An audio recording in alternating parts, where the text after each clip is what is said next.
NEET result आ गया, कुछ number से रह गए, कुछ रैंक से रह गए, गवर्नमेंट सीट हाथ से निकल गई, कुछ बहुत ज़्यादा अंतर से रह गए। यही हुआ है ना मैक्सिमम के साथ में। 90% आप फिर से सोच रहे हैं कि अब क्या करें। एक बार फिर से कोशिश करो, लेकिन कुछ बातें ध्यान में रखना, तभी कामयाबी मिलेगी।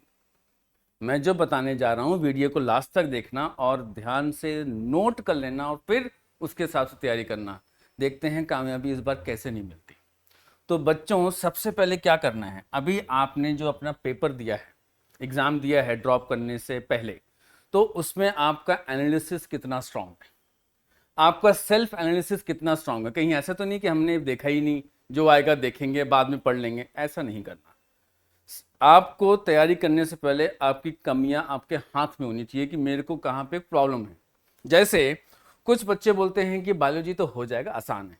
क्या आपने बायो के नंबर चेक किए? 360 में से 300 प्लस आ रहे हैं, 200 आ रहे हैं, नहीं आ रहे हैं, तो बायोलॉजी कहाँ से अच्छी हुई? फिजिक्स केमिस्ट्री में 50 60 या 100 नंबर आ रहे हैं, फिर कहाँ से अच्छी हुई? एनालिसिस स्ट्रॉन्ग करो, ये हर एक को करना है अगर सच में कामयाब होना है 2024 में। तो नहीं तो फिर आपसे आपकी कामयाबी कोई और छीन के लेके जाएगा।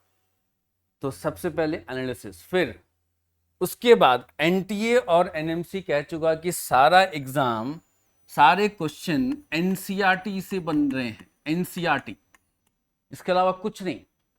तो एनसीईआरटी क्यों नहीं पढ़ रहे?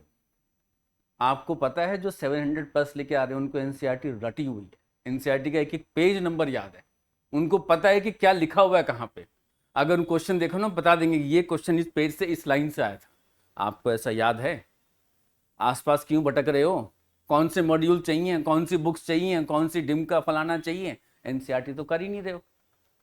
अगर नहीं करोगे तो फिर से अगली साल सोचना पड़ेगा कि अब क्या करें।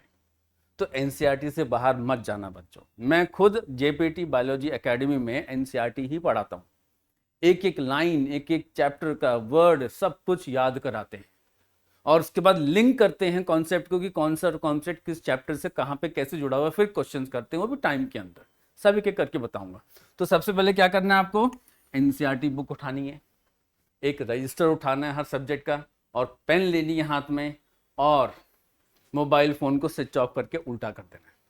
उल्टा क्यों? नोटिफिकेशन मेरा दिखे नहीं। कई बार स्विच ऑफ नहीं होता, नोटिफिकेशन पक पक आता रहता है, तो पक पक करके आपको बाहर फेंक देगा वो।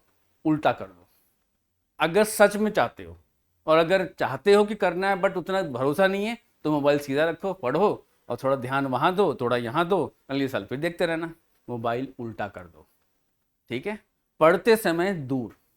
जब आप मोबाइल करते हैं तो पढ़ाई करते हैं? नहीं ना। मैं एंटरटेनमेंट की बात कर रहा हूँ, नहीं ना।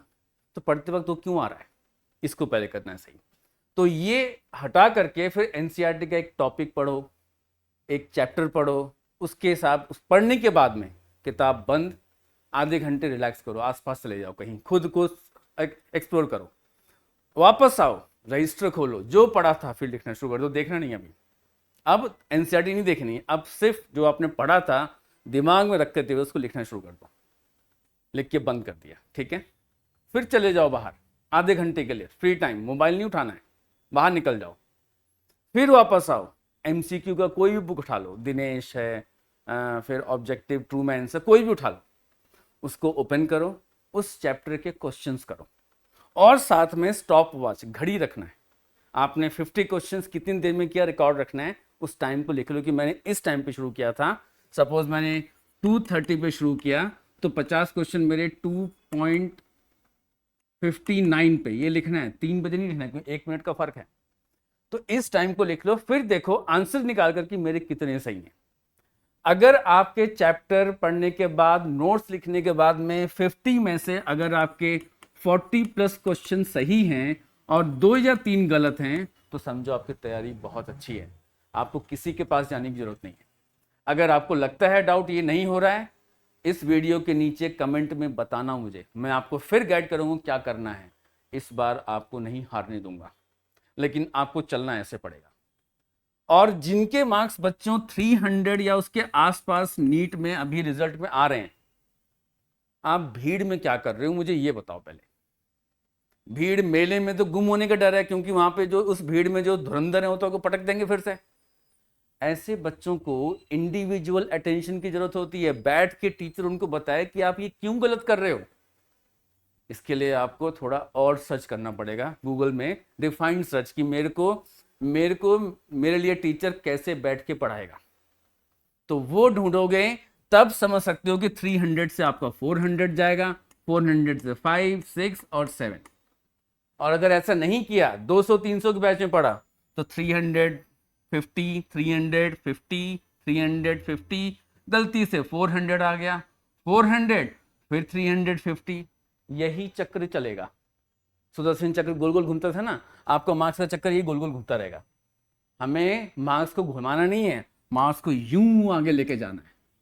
तब जाके आप कोरा में क्वेश्चन पूछना कि सर मेरे 700 आ रहे हैं, अब क्या करूं। अब क्या करो, एम्स की तैयारी करो, गेट खुलेगा भाग जाना उसके अंदर में। यही एक तरीका है। और ये सब तभी हो सकता है जब आप खुद के लिए डेडिकेटेड रहो, पैशनेट रहो, जुनून की आग होनी चाहिए। जब ये होगा तभी आप कर पाओगे। तो ये चीज जरूर करना। अभी सिर्फ 2 टिप्स दे रहा हूं, एनसीईआरटी, स्टॉप वॉच और एनसीईआरटी के थ्रू खुद के नोट्स। और मोबाइल फोन, मैं जानता हूं डिस्ट्रैक्शन है, इसको मैं ये बोलूं कि सडनली बंद करके फेंक दो, पॉसिबल नहीं है, आप नहीं पढ़ पाओगे। तो आप क्या करो, उसके लिए एक टाइम रख दो। टाइम का मतलब शाम को 1 घंटा या सुबह 1 घंटा, उसके बाद DND में डू नॉट डिस्टर्ब पढ़ाई में होना चाहिए। अगर ये कर रहे हो तो मैं दावा करता हूं कि आप जहां मर्जी बैठ के पढ़ रहे हो ना, आप कामयाब हो जाओगे। समझ में आ रही है? आपसे कह रहा हूं बात मैं, अब नहीं हारने दूंगा। और जुड़ जाओ चैनल से, आपको लगातार गाइड करूंगा, बताऊंगा ये नहीं करना है, क्योंकि आप जो कर रहे हो, पढ़ रहे हो, सबसे अच्छा है। आपको हम पढ़ा नहीं सकते हैं, आपको हम बता सकते हैं ये नहीं करना है। मेंटोर वही होता है।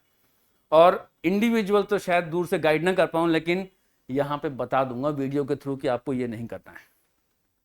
चैनल को सब्सक्राइब कर लेना, अभी भी टाइम है, 1 साल के लिए जुड़ जाओ। कामयाब नहीं हो तो फिर कहना कुछ भी कि दिव्यांग सर ने गलत कहा था। देखते रहना बच्चों, मिलता हूं जल्दी।